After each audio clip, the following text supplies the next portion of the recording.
Outstanding. Well, we are now joined by Joey Gase, getting ready for the Daytona 500 with Rick Ware Racing. Now, we've got a lot of questions for Joey this morning, so we're going to start off with Marty Sakala. Go ahead with your question, Marty. Thanks, Matt. Hey, Joey. Hope you're doing well. First off, I got two. What's the challenges of a small team like Rick Ware Racing coming into speed weeks for the Daytona 500? Like one of the biggest challenges is, we're not like the big teams where our backup car is just as good as our primary cars. So going into it, we definitely have to be a little more cautious until we actually get to the big day on Sunday. So luckily for us, all of our cars are locked in, which means we don't have to go overboard on being aggressive in the duels. And I think this year in the duels are probably, luckily for the fans, going to be some of the most entertaining duels they've seen in a while, with so many big teams coming in trying to race their way in. And my second question is just looking at some of the past Rick Ware Racing results at super speedways. There's some occasions where you guys are able to get top 15, top 20 finishes, and that's usually from missing the traditional big one.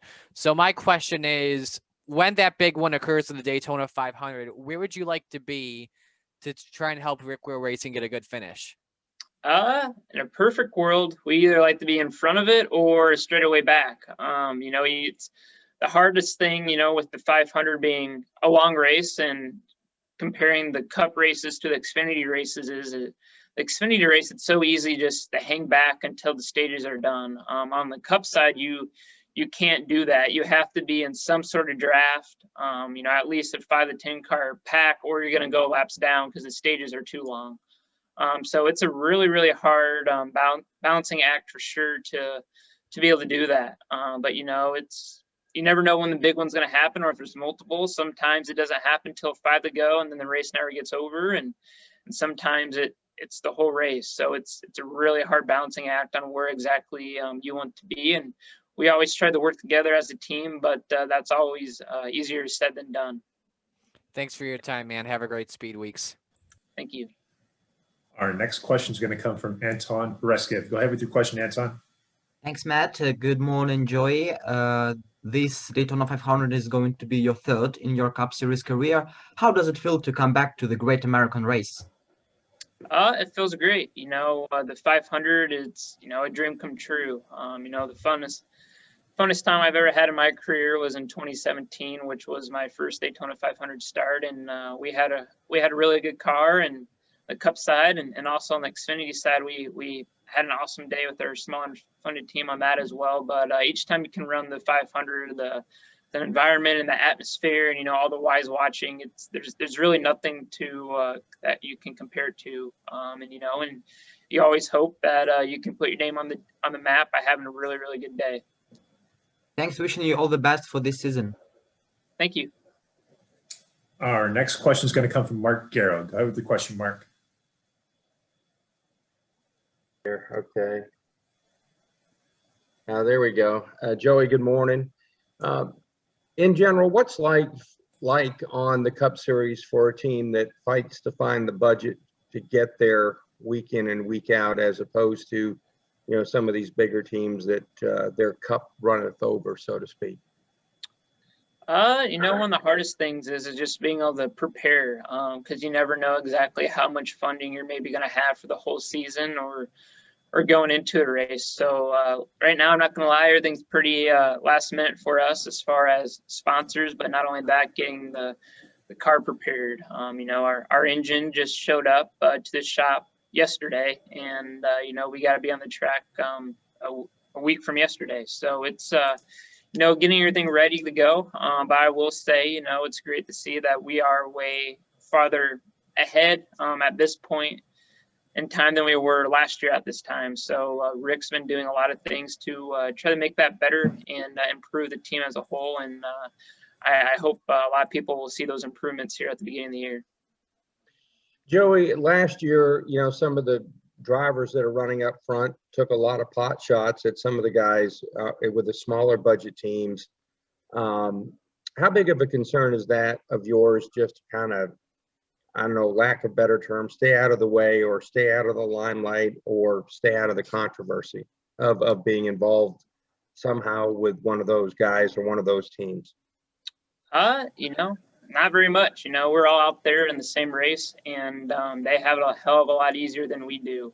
If they want to switch seats any point in time, I'd be happy to do that, or if they want to change funding or whatever that might be. But you know, I'm big fans of guys like Brad Keselowski, to be honest. The reason for that is because he's been in the very bottom and he's been at the very top, and he respects everybody. Where there's guys who definitely don't have that respect. And the second token of that, a lot of those guys that I guess have complained about maybe me and Garrett, which honestly, normally I have a bunch of respect from the guys up on top, because normally we're really respectful of them and they're respectful of us, and there's only maybe one or two of them out there. And in my opinion, some of those guys are maybe crybabies, like a lot of people would probably agree, and they like to blame other people for them not having success.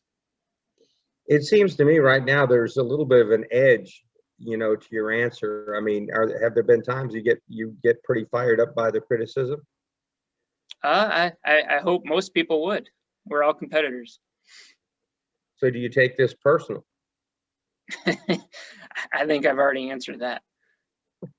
I guess you have. Thanks, man. Appreciate it. Our next question is going to come from Ashley McCutcheon. Go ahead with the question, Ashley. Joey, looking at your career so far, if you could go back a couple years and give yourself a piece of advice, what would that be? You know, just to never give up and to keep on digging. And I think I've done that for the most part of my career. And, you know, as soon as you have 5 bad days, normally you have a good day, and it makes up for it. So, you know, they always say it's hard to beat someone that never gives up.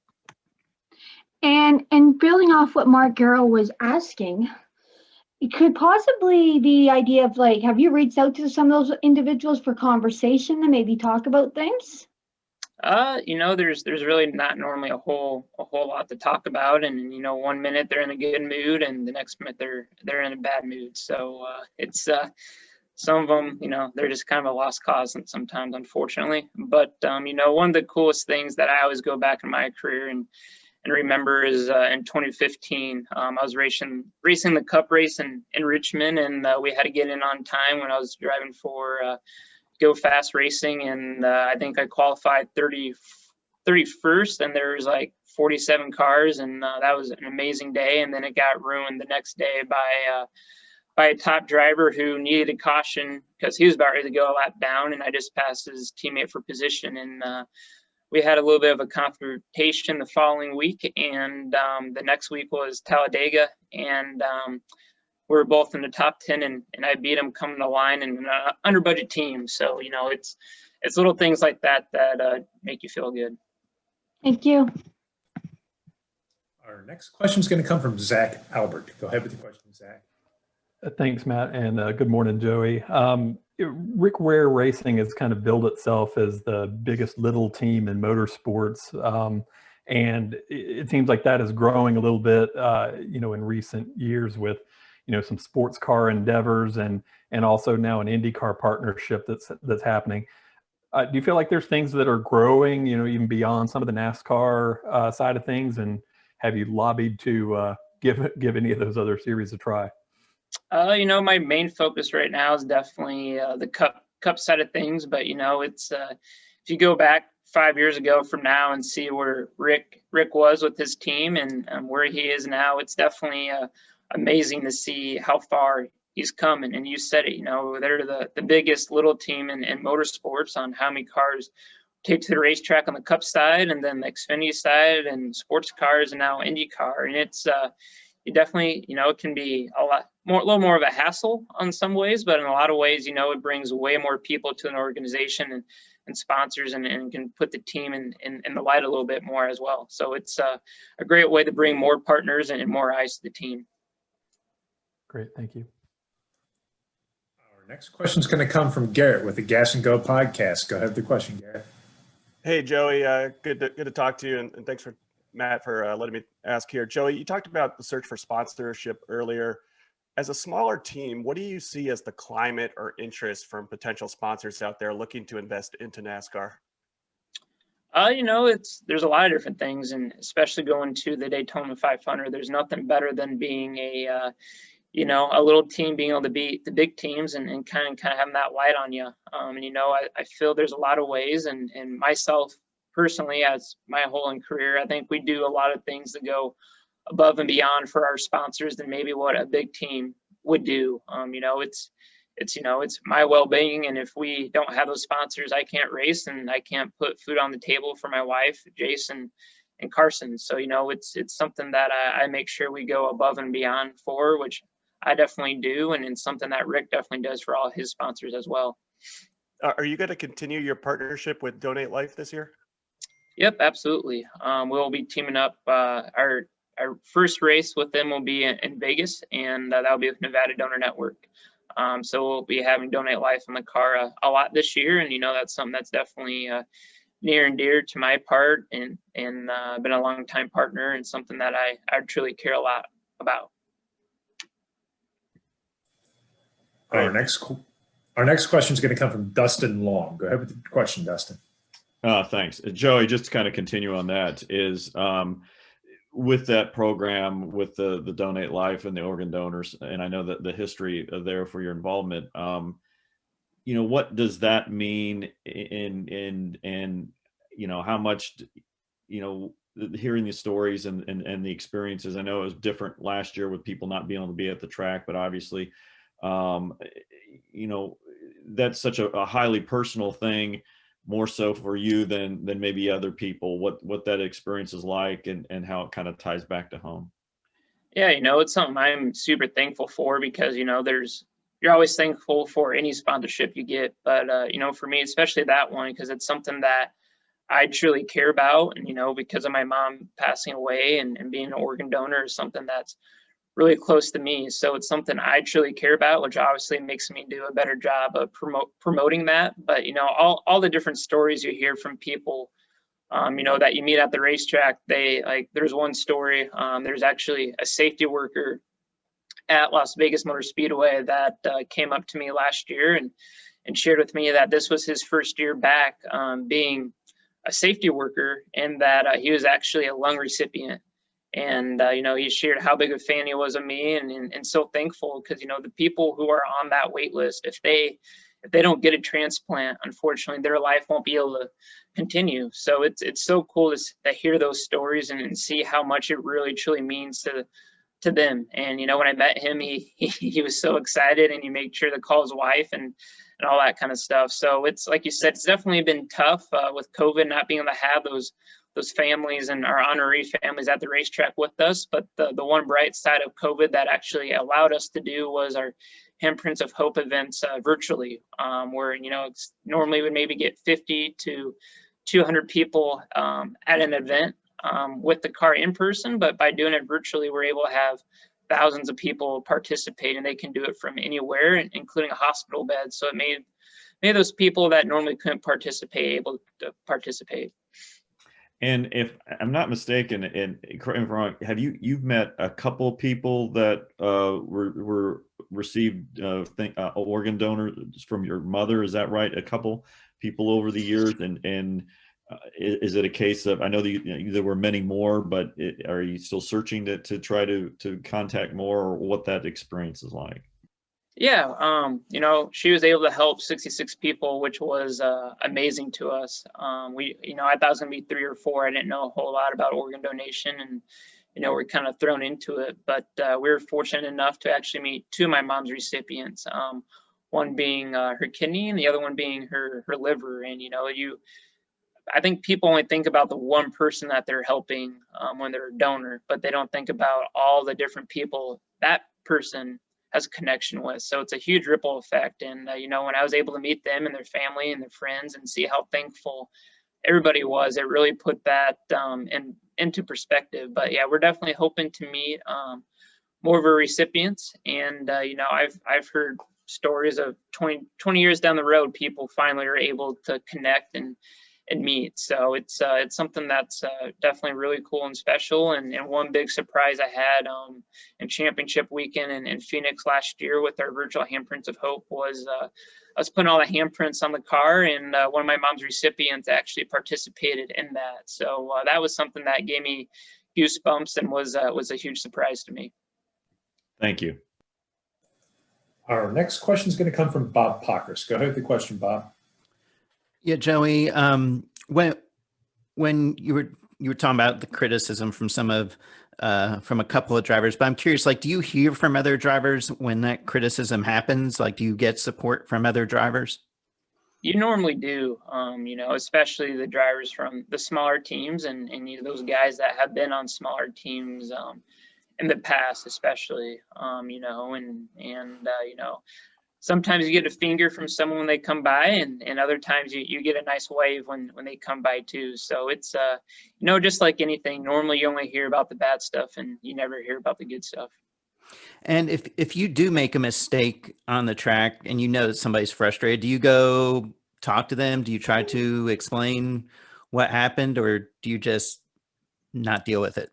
It all depends on the situation. Sometimes you do and sometimes you don't. And honestly, there's really not too many times that happens. And, it's normally the people you're truly racing against. There's more incidences that happen normally with that. And, luckily here going into the 500, hopefully we don't have to worry about getting lapped. We'll be up there in the middle of the pack and racing for position. And, that's the beauty about super speedway racing, that it gives everyone a chance. And I've been able to prove that time after time that we got big a shot as anyone going into this race. And do you go into any of this stuff like feeling like you have to prove yourself as a driver, or is your mindset, look, I'm here, Rick Ware's hired me, I can do it, and what people are going to think, they're going to think? Yeah, I think people are going to think what they're going to think, but at the same time, it's you said Rick's hired me as his driver, and I've been in NASCAR now for 10 years, and it's not for having an ungodly amount of money. And I've proved that I can do it many times. But as a race car driver, I think it doesn't matter if you're Jimmy Johnson or Jeff Gordon or Kevin Harvick or Joey Gase. The old saying goes, you're as good as your last time on the racetrack. So I think every time we're out there, we're trying to prove that we can be the best we can be. Thank you very much. Yeah, thank you. Our next question is going to come from Tucker White. Go ahead with the question, Tucker. Joey, as we've seen over the last few seasons, and especially last season, the driver who performs the best over the course of the season doesn't necessarily make the championship round of the playoffs or even win the title. And given how much luck sorry, my throat is kind of stuffed up. And given how luck heavy the playoffs have become in the last few years to making the championship race or even winning the title, how are the playoffs a good method of deciding a champion, especially when leagues like IndyCar and Formula One decide theirs via a season-long points format?